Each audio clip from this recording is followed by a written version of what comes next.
nakalimutan nga nitong si Sofia na bawal na nga silang magkita nitong si Ward. Muling napahamak ito lalo't nakita sila nitong si Galvan. Agad-agad itong si Galvan ay pinagbugbog nga itong si Ward dito kay Cairo upang magtanda. Nasaktan ng gusto itong si Ward at lubha siyang na-trauma.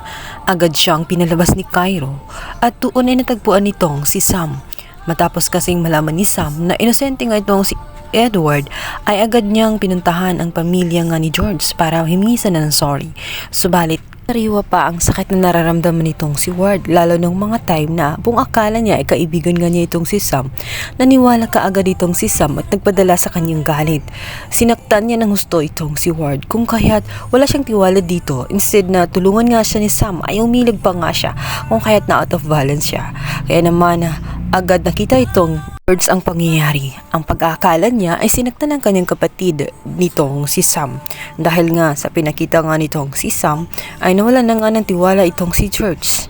Tinuring na niya ito ng kaaway. Ayaw na nga niya ito ng paglaanan ng pansin dahil nasasayang lamang ang kanyang oras pagkat itong Samantha noon ay pinagbintangan siya at hindi man lang pinakikinggan ang kanyang mga paliwanag.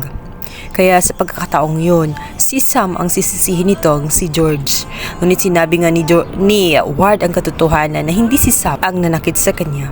Sinabi nito na si Cairo. Ngunit ang kahindik-hindik na niyang sasabihin pagkat ituturo niya itong si Sam dahil na rin sa takot niya dito kay Galvan.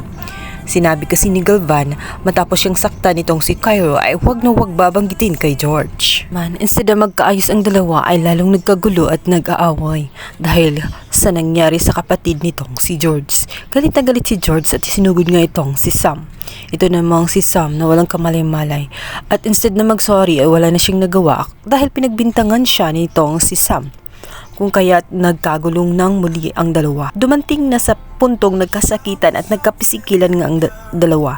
At ang mahitindi pa doon ay natulak nga nitong si Sam ang kanyang kaibigan na si George doon sa bakal kung kaya't natamaan ang kanyang tiyan na siyang dahilan kung bakit ito duduguin. Alungkot itong si Jericho sa kanyang mga nasaksihan. Hindi niya sukat akalain na hahantong sa ganoon ang kanilang pagkakaibigan. Sa pag-akala ni Jericho na magkaayos pa ang dalawa ay tela wala na ngang kaayusan ng dalawa dahil nagkapisikalan na ito at kapag nangyari na mawala na nga ang baby nga nitong si George, natitiyak nito na hindi na nga mapapatawad ni George ang kanyang kaibigan na si Sam. Lalong lumalim nga ang hidwaan ng dalawa. Sa kabilang banda, makikita naman ni George ang kanyang kapatid na tela takot na takot at nagtatago. Nakaramdam kasi itong si Ward ng matinding trauma sa ginawa ni Galvan at nitong si Cairo. Parang pakiramdam niya ay nandyan na lagi ang handang manakit sa kanya. Pakiramdam niya hindi na siya ligtas sa bahay na iyon. Kaya't nagmamakaawa nga itong si Ruth na lisanin na ang bahay ng mga Palacios.